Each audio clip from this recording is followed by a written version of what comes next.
Hey guys, Geeky here, and we are back with another episode of The Breakfast Club. We are on episode 5. Your 7 minutes in heaven leads to unexpected consequences as Stubbie's party reaches its epic conclusion. So if you guys haven't watched the last episode, definitely do. But just to kind of catch you up, we're at a party. We've kissed Bender. We were talking to Allison. Oh, we were also tough with Brian. But Stubbie, or it wasn't even Stubbie, it was that other guy.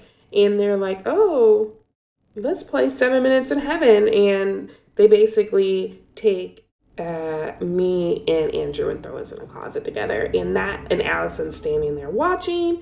And you know, Allison and Andrew are supposed to be together. So that's not good. It's not good because we want to be with Bender. And it's not good because Allison and Andrew are supposed to be a couple. So hopefully we can come out of this situation with no drama.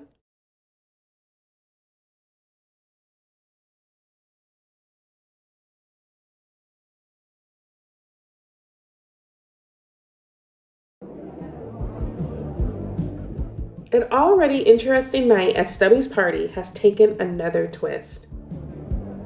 Just as you were speaking to Allison, a ruckus group of popular kids grabbed hold of you and Andrew.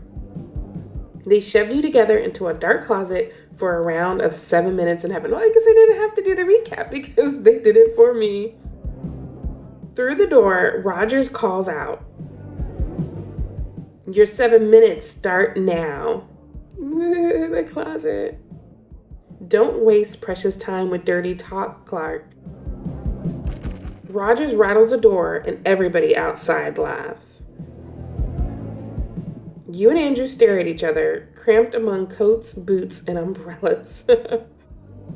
Your faces are only inches apart. This is kind of awkward. Kind of is an understatement. So, now what do we do? Hopefully he's not like, hey, baby. Let's just talk. Allison's right outside, so maybe it's better we just talk. Crap, Allison. She's gonna kill me when we get out of here. He just now thought of her? She saw what happened. She knows this wasn't our fault. I hope. Andrew shifts uncomfortably in the narrow space. Feels like the time I got shoved in a locker in 6th grade. I wouldn't know. Andrew's face falls. I'm usually doing the shoving. Gosh, he's such a bully. He gives a nervous cough. Hey, Bailey? I know we haven't known each other long, but you seem pretty open-minded. Thanks. I try my best. So as long as we're stuck here, can I ask your dating advice? You mean about Allison? Andrew nods and rubs his neck. It's just, I've been thinking about it a lot, and I want to know if you think I should stay with her. Stay with her? What? Of course. Just then, the closet door flies open. Time's up, lovebirds. Becky. Everyone outside cheers. Andrew mutters something under his breath. What do you want to tell me? It's nothing. Forget it. Andrew sighs and shakes his head. If I'm going to have a say in Andrew and Allison's relationship, this is the moment to do it. Oh. No, I don't care about their relationship. I do. I really do, guys. I really do. But staying in the closet with him could affect something with Bender. So we're going to leave the closet. Looks like our 7 minutes is over. Time flies when you're having fun, I guess. You and Andrew both tumble out of the closet to the cheers of the wrestlers. Rogers, this was the one with that look. Way to go, Andrew. Oh my God, they totally did it. You turn to Andrew. Did you still want to talk? Nah, it was nothing anyway. Andrew goes off to high-five his friends. You spot Allison marching towards you with fire in her eyes. She halts in front of you, crossing her arms. You have fun in there, Bailey? I can't believe those assholes threw us in that closet right in front of you. You didn't exactly put up much of a fight. Relax, we just talked. Oh, really? What did you talk about? We talked about you. Don't worry, we talked about you. Your relationship?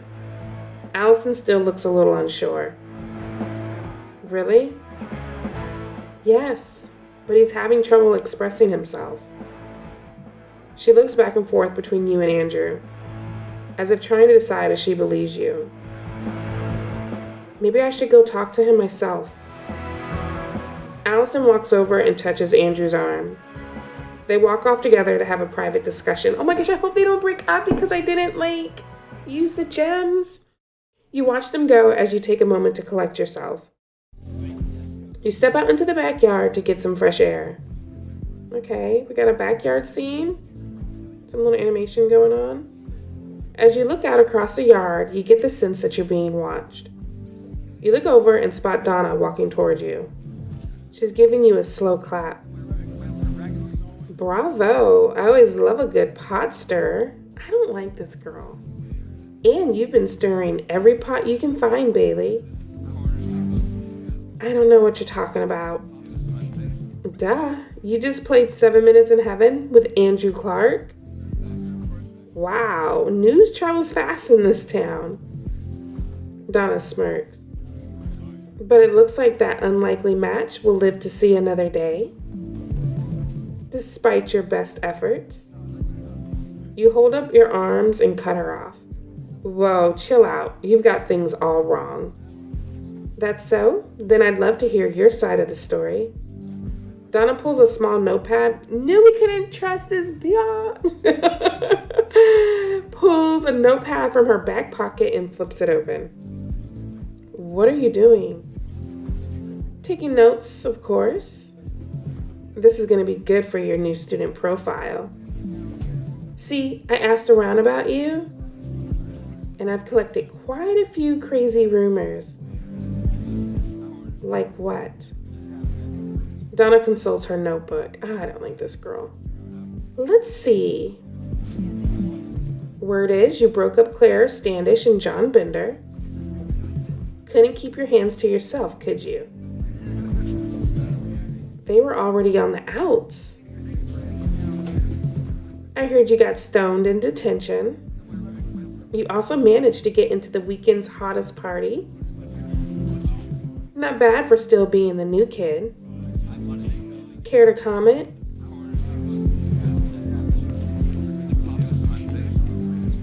I don't know. Oh my gosh. Am I serious? Seems like you know it all. Or this is an invasion of privacy. Or that's only half of the story. No, we're not about to go that crazy. Just seems like you know it all. Wow, seems like you know it all. She gives you a nonchalant shrug. It's kind of my thing. She fixes you with her piercing gaze. Sorry if I came off a little strong. She stuffs her notebook back in her pocket. I just know what it feels like to feel scared and alone at a party. That's a little hard to believe. It's true. I wasn't always this confident, what the heck is happening? Back up.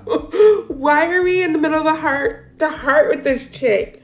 I don't like her. Can we I don't know. I thought we picked the rudest thing we could. But I want to make sure you're having a good time.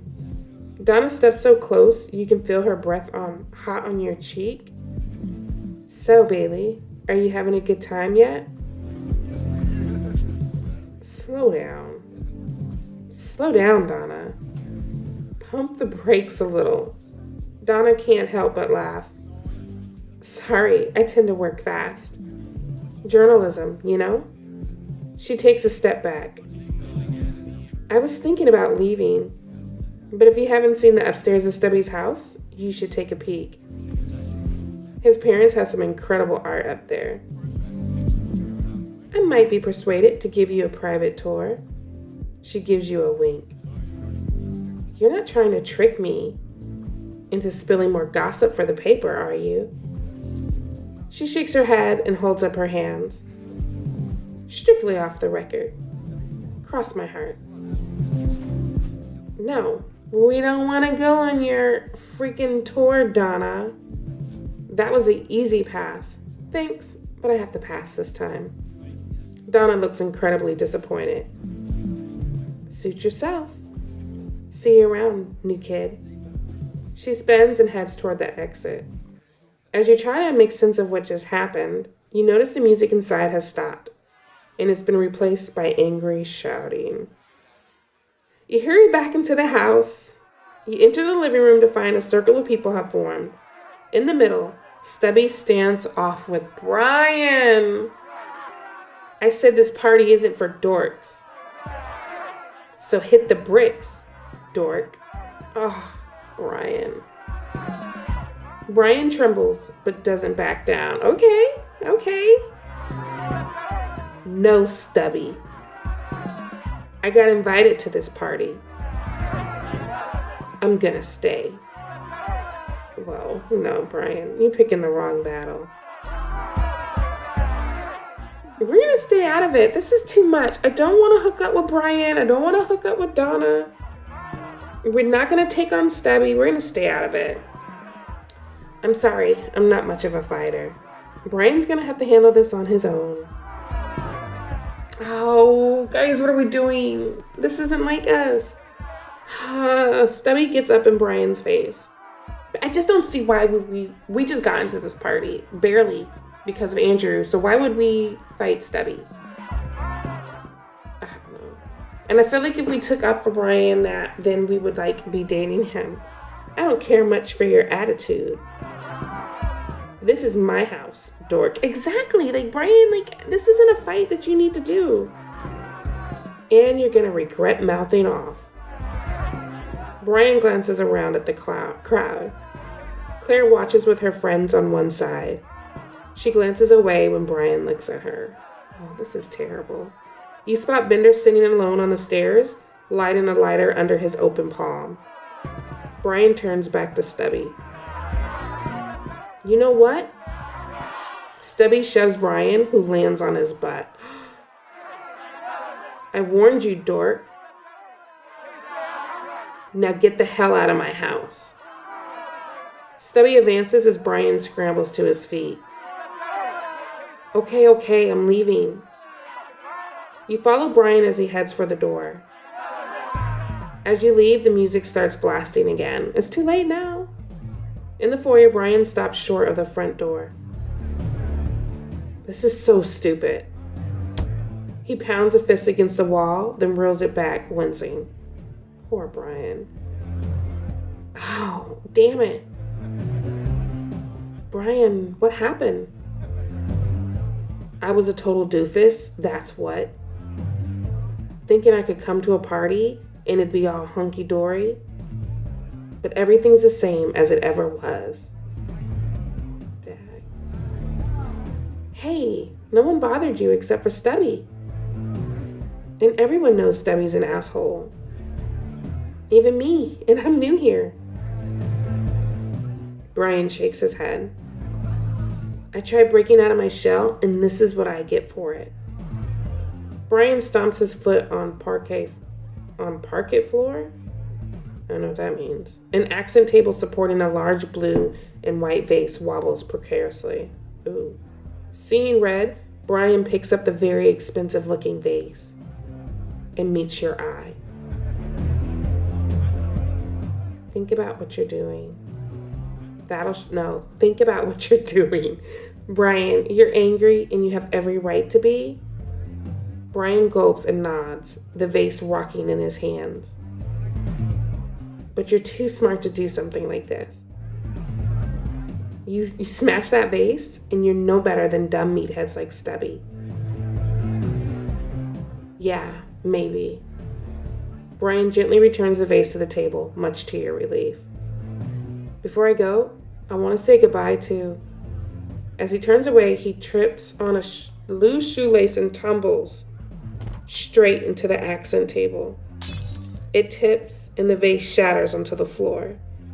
Your heart nearly stops beating as you and Brian stare at each other. We're so screwed. But Brian's face is eerily calm. So what if his stupid vase broke? I don't even care. He crushes a porcelain shard under his... What? Fuck, Stubbie? What? Brian's voice quavers and he stomps on another vase fragment. He wipes his tearful eyes in his sleeve. Brian, a voice from the other room cuts you short. The cops are here! Run! You look out the window and see flashing blue red lights. You and Brian rush out on the lawn in time to see people scattering into the night. 2 cop cars are in the driveway, lights flashing. The officers nab a couple of partygoers as they try to run past them. We gotta get out of here. But our friends are still inside. Too late. Every man for himself. Your eyes fall on the rotating heads of Stubbie's outdoor sprinkler system. Maybe we can slow the cops down. Are you crazy? Save the club! Save the club! Save the club! It's like our first gem choice. Yes, I'm totally crazy. Wait for me by the road. Yes. I'm gonna cause a distraction. Okay, good luck. You give Brian a tight smile, then you run back into the house. Inside the house, you fight your way through the crowd to the sprinkler control panel. How do I know where this is? It's so simple, even Stubbie could figure it out. You flip the switch that sets off the sprinklers outside. The cops yell as water sprays them down. Your classmates cheer at the distraction and flee the house. Bailey! Donna rushes up to you and clocks your hand on the sprinkler panel. Smart move. This is definitely going in our article. She winks and nudges your arm. Now you better scram. Right behind you. I've just got to find one more person. You hurriedly look around the party trying to find your friends. The cops are closing in and you only have time to save one. Bender, Bender, Bender.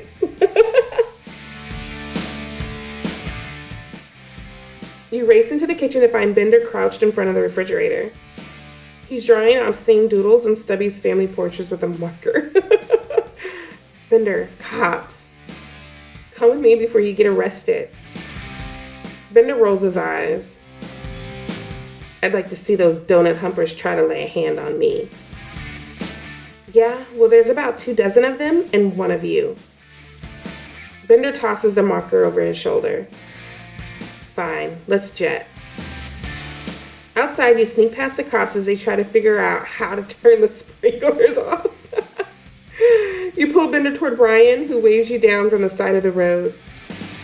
Bender jerks to a halt beside you. What are you doing? You notice a group of Bender's burnout friends are calling to him from across the yard.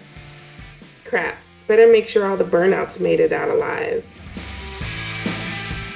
Guess I owe you one. He spins away from you and hustles over to his friends. You wave goodbye and continue running toward Brian. Mission accomplished.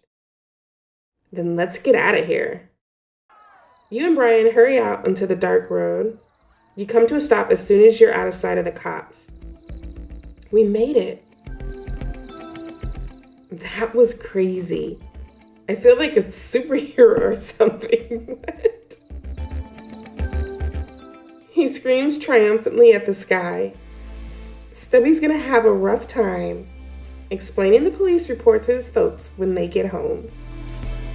That and the vase I obliterated. But that ain't my problem. Brian hoots and beats his chest like a gorilla. Imitate him. Stop trying to put us together. Be careful not to wake the neighborhood, Kong. Brian ignores you and continues his impression. Delirious from your escape, you howl with laughter and join him. You make a pretty good ape. Technically, we already are apes. Well, you can tell me all about it on the way home. Let's motor. You and Brian duck around the scattering crowd and dive into your grandfather's car. That was close. Better buckle up. There's no time. You slam on the gas and peel down the road. The car jerks as it backfires. Shit. Brian slams into the dashboard, then scrambles to put on his seatbelt. You can't help but laugh as he clears his throat and tries to regain composure. So, does this hunk of junk have any tunes? Just an 8-track. Brian nods and cranks up some of your grandfather's big band music. The two of you bop your heads as you speed off into the night. Yeah, we're still wearing our heart on the sleeve, but that's okay. You declined Donna's offer for a private tour. You saved Stubbie's party by distracting the cops. You're a hero. It's kind of anticlimactic. Congratulations, you earned a gem. All right, let's see what's happening next. Episode 6, the school bully targets Brian, and it's up to you to figure out how he can avoid getting pummeled. Brian. I feel like the writers really want you to either be with Donna or Brian. I don't even know if Bender is a real option at this point. But we will find out. Let me know what you guys think of this episode, and I will see you all tomorrow.